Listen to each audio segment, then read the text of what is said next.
నమస్తే మిత్రులారా, నేను మీ శ్రీనివాస్ చౌహాన్ అడ్వకేట్. మిత్రులారా, ఆస్తుల కోసం బంధువులు తోబుట్టువులు చెంతకో దిగజారుతున్నారు. ఒక కేసులోని విషయం ఏంటి అంటే, ఒక తల్లిదండ్రులకు నలుగురు వారసులైతే, నలుగురు కుమారులైతే, ఆ నలుగురు కుమారులలో ఒక కుమారుడు కుట్రపూరితంగా తల్లిదండ్రులు మరణించిన తర్వాత ఆ తల్లిదండ్రుల పేరు మీద ఉన్న ఆస్తులను కొట్టివేయడానికి నేను ఒక్కడినే వారసునని చెప్పి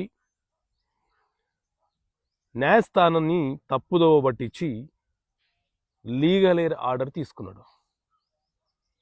సో మిత్రులారా, ఇలాంటి సందర్భం కనుక మీకు ఎదురైతే, ఎవరైనా సరే, ఒక తండ్రికి నలుగురు ఐదుగురు వారసులు ఉన్నప్పుడు, కొడుకులు కూతుర్లు ఉన్నప్పుడు, ఎవరైనా ఒక కొడుకు కానీ కూతురు కానీ ఈ రకమైనటువంటి క్రిమినల్ చర్య చేస్తే మీరు వాళ్ళ మీద క్రిమినల్ కేసు ఫైల్ చేయండి.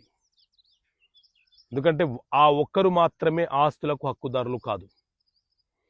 తల్లిదండ్రులకు జన్మించిన పిల్లలందరూ కూడా తల్లిదండ్రుల వారసత్వపు ఆస్తిలో, అలాగే తల్లిదండ్రులు చనిపోయేంత వరకు ఎవరికి ట్రాన్సాక్షన్ చేయకుండా కాపాడుకున్న వారి సొంత ఆస్తిలో అందరికీ, ఎంతమంది పిల్లలు ఉన్నారో అందరికీ కూడా సమాన హక్కులు ఉంటాయి.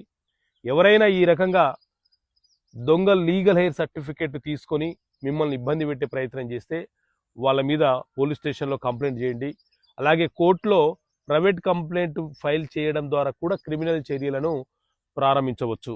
కాబట్టి ఆస్తులు వారి పేరు మీదకి ట్రాన్స్ఫర్ కాకముందే మీరు జాగ్రత్త వహించండి, లేకపోతే తర్వాత ఎక్కువ కాలం ప్రొసీడింగ్ అయ్యే అవకాశం ఉంటుంది.